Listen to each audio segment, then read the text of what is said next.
Hello again. Today I'm going to share my perspective on the issue of whether or not to just leave Sasquatch alone. I'm dividing this presentation into three general areas.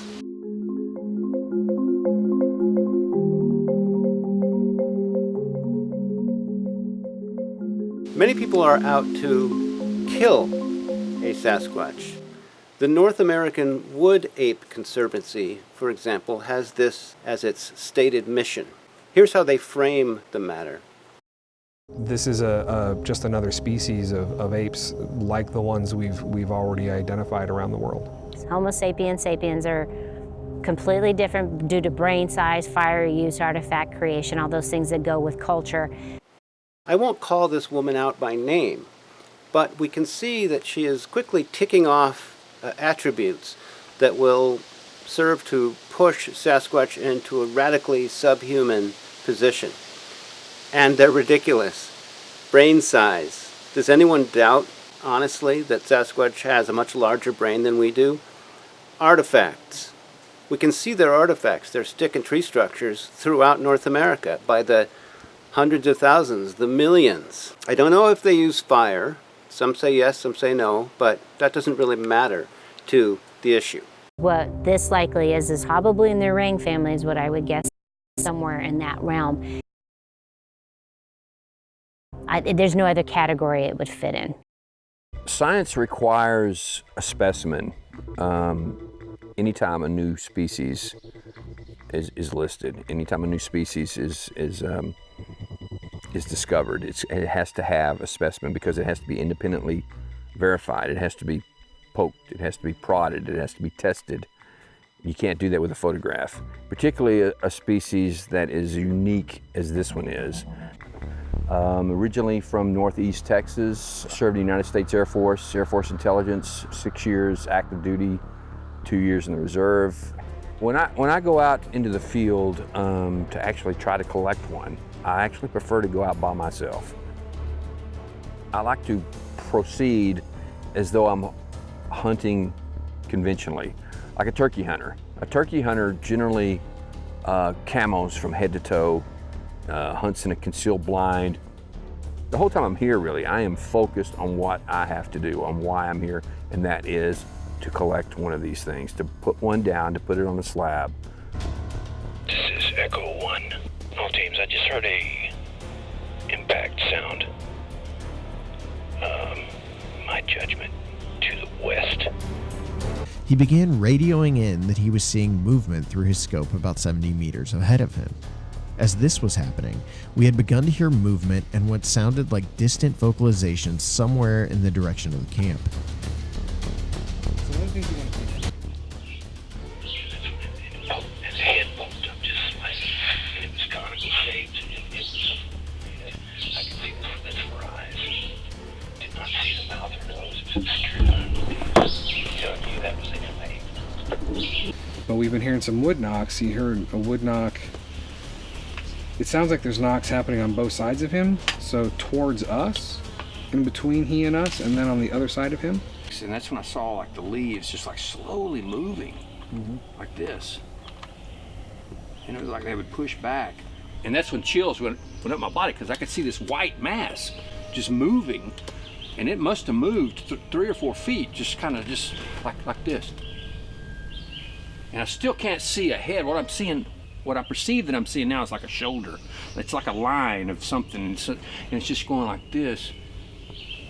And then it just kind of pushes back, and I see the vegetation move, and then I could see like it looks like a head with 2 eyes, and it's like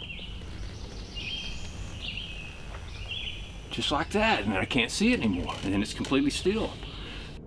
There have been several shots taken. We heard a loud bang to the west. I grabbed my weapon, my shotgun, and Travis Lawrence grabbed his rifle. We split up. I went down the main trail, he went down the creek. We wanted to sort of pincer this thing, and I just crept down the trail very quietly. I kept hearing movement ahead of me. But once I stepped around the corner, I saw just a big brown wood ape, Sasquatch, Bigfoot, whatever you want to call it, walking parallel to this fence of this cabin. and I knew instantly what it was. I knew what I was there to do, so I emptied my weapon. And so I instantly started loading again. And the thought occurred to me, oh, shoot, I just emptied the shotgun. I need to load this thing up again. So I'm walking real quickly and load it, and here comes Alex. He runs up and he joins me, and we walk up to the spot, and there's no animal there. But there is a trail of tracks and a lot of disturbance in the ground. So, I was pretty frustrated, pretty disappointed. We did find some blood in a creek right there. Let's not kid ourselves. For every researcher or group of researchers who are coming forward publicly with the goal of killing Sasquatch, given the stakes, there are no doubt many, many more who are operating under the radar, in the shadows, at night, with thermal technology attached to their rifle scopes. These guys are so determined and single-minded and fanatical that they don't have time for TV shows or Facebook groups or YouTube channels. So let's take those hunters that we can see as representative of an entire underground operation. They got personalities, I feel, just like humans do. And you've got bad people out there that need to be locked up or taken care of in one way or the other. The thing about it is when you're out there, you want to be with people that you can trust. You want to know that you're with somebody that has your back. And these guys right here, they're like my brothers. I know I can depend on them. They know they can depend on me. Looks like Bigfoot's moving on forest trails between Miss Shirley's and the property next door. Justin Smeja, an electrician from California, was not even tracking Sasquatch when the killer instinct kicked in one day. Justin has passed a professionally administered polygraph test about the incident. It was a day just like any other. There was one area that we knew that we liked from the beginning, and we said, yeah, we're gonna go here and we're gonna kill something here, for sure. We came around the corner and we're driving, we look into this open meadow and we see this creature. Me and my buddy saw it at the same time. He slams on the brakes. Maybe for the first second or two, I did think it was a bear. And then I looked and I saw that it was on two legs. I was just sitting there nervous looking at this thing thinking this is a monster. 7.5 to 8 feet tall, around 600 pounds. A couple seconds go by, I decide that I'm gonna kill it. And I shot it about right here, just on the top of its rib.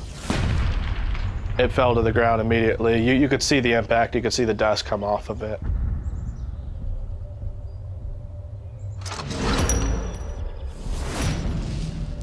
And then you have my buddy say, wait, there's more. Then we see two smaller ones, maybe 3.5 feet tall, maybe 35, 40 pounds. Me and my buddy watched them for between 10 and 15 minutes up close. I shot the little one square in the neck, walked up to it, grabbed it. It was still alive. It was bleeding all over me. It had very human-like features. Their eyes had whites in them. They looked awful lot like me and you. Well, the reason they look so much like us is that they are, in fact, a fellow species of human being. They're not Homo sapiens, but the DNA points to the fact that they are in the genus Homo. So were the Neanderthals and the Denisovans, as well as many more ancient predecessors. I present my reasons for thinking this in the video, Sasquatch is a Fellow Human Species.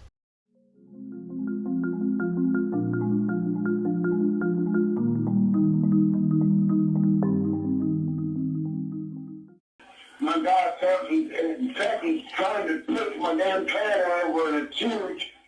It was a pull behind cargo trailer. If anybody's ever seen one, you'll see people pulling them down the road during closed or black or gray or white. I had the truck parked there connected to the cargo trailer. The cargo trailer was clear back here. The back doors was. They had double doors. So I went to bed about 9 o'clock. Shove my trailer over right now.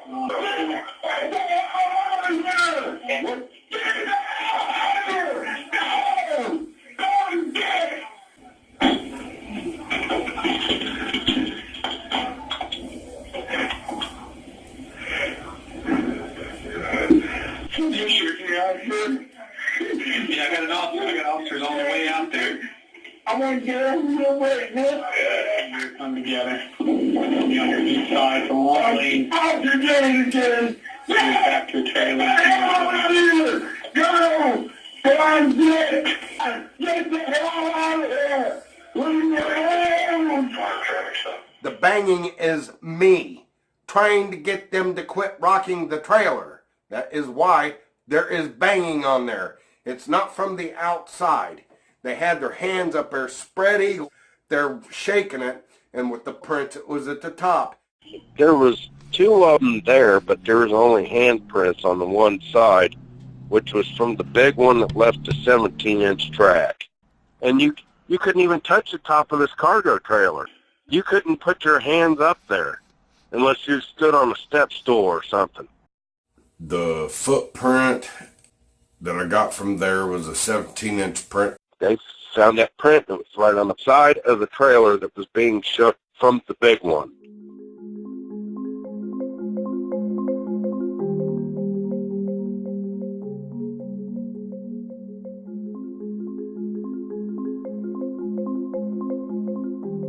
Why impose our will and our species' historical bloodthirstiness on an innocent bystander? Many people hold this view, and it's understandable. Here's where I come down. Sasquatch does not just want to be left alone. If they did, they wouldn't, in many cases, come around, slap the sides of people's houses, tap on people's windows, look into people's windows, especially children's windows, freaking them out. They wouldn't toss pebbles onto our roofs that let us know that something with hands is trying to pester us or get a rise out of us or prank us. They wouldn't play little tricks like mimicking the sounds of our voices. They wouldn't spy on children jumping on trampolines or swimming in a swimming pool. They wouldn't stare at us as we go about our business. They do this sort of thing all across North America. I'm aware of perhaps 20 of these habituation sites, as we call them. And if I'm aware of these, then I'm sure there are hundreds, thousands of others that I'm not aware of, people who don't wish to go public with the fact that this is going on. So, in a sense, it would be unreasonable to leave this as a one-sided game. I'm sure that down through the millennia, it has been always a two-sided game. They're our zoological next of kin, and yet we know less about them than about just about any other creature on Earth. That's the paradox here, and we hunger to know more. And our own species is going to need to reckon with the ultimate posture toward this kindred species that we are going to take, our collective attitude toward it. We have to figure out who we are in relation to our cousins in the woods. It's neither right nor wrong to pursue Sasquatch. It simply is. It's deep within our nature to want to know more and to try to get closer to them, and it is in fact in their nature to occasionally get close to us. They need safety. We need to deeply internalize that fact. We have our innate nature. They have their innate nature. And whatever the chemistry or the alchemy of the coming together of these two natures is, will have to manifest itself. The recognition of this species is 100% inevitable. So there's no holding back the tide. Some find it to be a nightmare vision. More and more and more human beings going off into the forest armed with the understanding of what to look for, and armed in some cases with rifles and malice in their heart to bag the first Sasquatch, the first trophy, and become rich and famous. That probably will happen. It is my profound hope and belief that the second person who does it will go to jail for the rest of his life, because in between there will be laws passed that will make it an equivalent to murder to kill one of these creatures.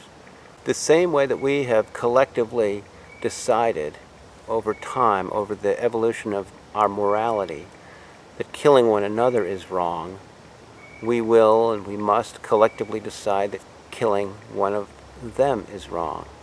It's the same type of thing. And then it will just be a matter of living within the bounds of that lawful recognition of what is just.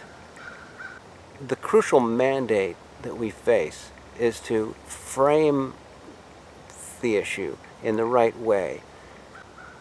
Make it clear as we possibly can, that these are a fellow type of human. They're a wild human cousin that has co-evolved with us down through the ages. I don't think they're a relict hominid, because that implies that they're left over from some ancient time. No, they're as modern as we are. They just have taken a different path to get here. Their modernity looks like that, ours looks like this. But if we fail to frame the issue in the right way, then by default, the media will paint them as monsters, will try to scare us in order to spike ratings, and sensationalize the entire matter. It needs to be put forth and kind of enshrined in everybody's way of proceeding, that this is a fellow higher primate next to us. They are our next of kin. I can't emphasize that often enough. And it is this precise kinship that we need to focus on. I think that saying that, well, it's unethical to even look for them and try to learn more about them will be to defer and submerge the entire challenge that we have to face, and that is unavoidable. The challenge of learning how to be with them. The first step in that is for everyone to get on board in knowing that they are there and knowing who and how they are. Remaining in denial or trying to somehow engineer things so that the majority of our species remains in the dark about who and how they are and that they are, is only going to delay the inevitable. I say instead that we embrace this challenge and work our way through it with as much intelligence and heart as we possibly can muster. The distribution of traits along a bell curve applies both to human beings and to the Sasquatch species. I think a very small percentage of the latter is apt to be violent with us, and a very small percentage of our own species is eager to shoot and kill one of them. We must find a way to manage the extremes in both these species. Maximum awareness will, I hope, in short order, through the legal system, result in the jailing of any member of our species who acts upon his worst impulse, because doing so is nothing short of murder. And as to the behavioral extremes of the Sasquatch species, we need to be aware of what some of them are capable of and act accordingly. There is almost always a reason that they attack. The attitude that we project toward them may very well be picked up and amplified by them in their posture back toward us. We need to not encourage their most aggressive instincts. For example, Jerry Klein was feeding his local group until he suddenly stopped feeding them, and they attacked his trailer that night. We need to use common sense when we're with our children out in the forest. Alert for signs and signals that we may be crossing into their territory unwittingly. This learning will be a natural byproduct of the increased awareness that we need to bring about. There really is plenty of room for the both of us. Now here's a wonderful thing. It is quite possible to communicate with our next of kin, but it's almost always in an indirect fashion, through gestures, through objects, in a kind of syncopated rhythm, not at the same time. I'm convinced that the vast majority of the Sasquatch species desires to play the two-sided game, or else why would they make so many overtures toward us? And we can engage with that desire, as in poker. I see your interest and I raise you, and see if they raise us back. We can, any of us, at any time, if we live near a forest, step in to this ancient, peaceful, playful conversation. My favorite current practitioner of this experiment is Snow White Bigfoot in Ohio. She has for years now been undertaking a gestural, object-based back and forth with her local Sasquatch group. She and others like her are ushering in a brand new age of boundless possibility. Wednesday, April 3rd at 7:38 a.m. And I got to tell you, I'm a little blown away this morning. Look what's here. That is a new gift. And it's blue. And it's with all this blue stuff that I have had out for quite a while. And there's a round marble right there. And they put that right there. And here is a round blue object. That is blowing my mind. I told you they color associate. It's Tuesday, April 9th, and it's 8:46 a.m. I left my boots right here. And the first thing I noticed this morning was that the little blue cloth that I used for like a blanket to cover up the gorilla wasn't there. And I looked in my shoe, and right there it is. That is so funny. It looks like it's all folded up. Let's see. Yeah, folded in fourths it was when I took it out. Wonder why they put it in my shoe. It's so weird though, because I was thinking about this blanket, thinking I wonder if they ever are going to do anything with it again like they used to. My favorite thing that happened at my house was one time they bent my car antenna over and tucked it in the slot between the side mirror and where it attaches to the car. And it took me a while to realize that this was an exact replica of the tree bends that they do in the forest. And it was just hilarious. And one time we got a little stuffed animal up in our apple tree.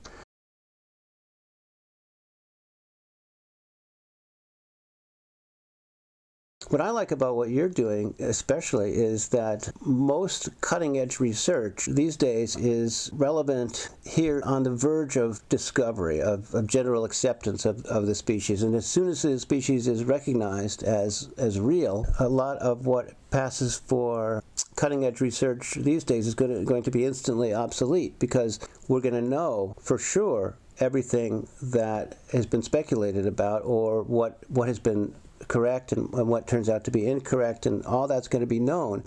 But what research like yours is so valuable for is that it will continue to be relevant after discovery, because you're trying to probe the nature of the thought processes and the preferences and the priorities and the choices of the species. You're sort of blazing a trail into a new brand of anthropology, and that's going to be what we'll need to do after discovery. I mean, don't you have the sense that there must be hundreds of thousands of other people doing what you're doing on some level, probably not so conscientiously?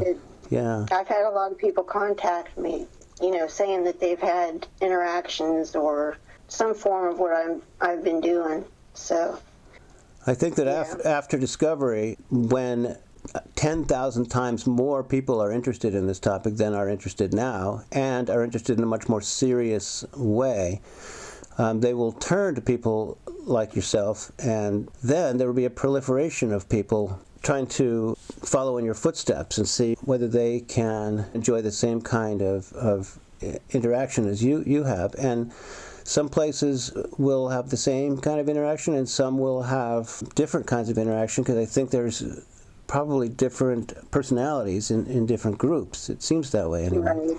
Yeah. It seems so far what has come out about the species to me is how they just refuse to be direct, except for momentarily. So we have to study them indirectly. Exactly. Your methods that you've been carefully laying out there are going to be one of the main avenues into learning more. The things I've heard about my group is that they seem very sweet and gentle and kind and fair. It's just, you know, things that I would have never thought. How do you get that sense? Well, they'll take things and then they bring them back. Mm-hmm. It's like they have respect for your property. Sometimes they would just take one item, like one cookie, and they'll leave the other one. And you get a lot of objects that you've never seen before that you can only assume come from your neighbors' houses. Yeah, somewhere they're getting it. And they probably give you, the neighbors, some of your things. I've wondered about that. Yeah, I wonder if there's somebody out there exchanging gifts with them, too. I mean, it kind of reminds me of you know, those chess grandmasters that play simultaneously against 16 opponents. It could be that they have this whole, you used the word circuit the other day, this whole circuit of travel, and over the years they figure out what people are interested in playing the game, and they'll play with them, and they'll play with them and them and them, and oddly, people don't talk to each other. You haven't talked to your neighbors about this. No. And your neighbors haven't talked to you about this, and it's very likely that of the 500 people in a certain radius around your house, 40 of them or 30 of them or something like that are aware of the presence of Sasquatch and just never compare notes.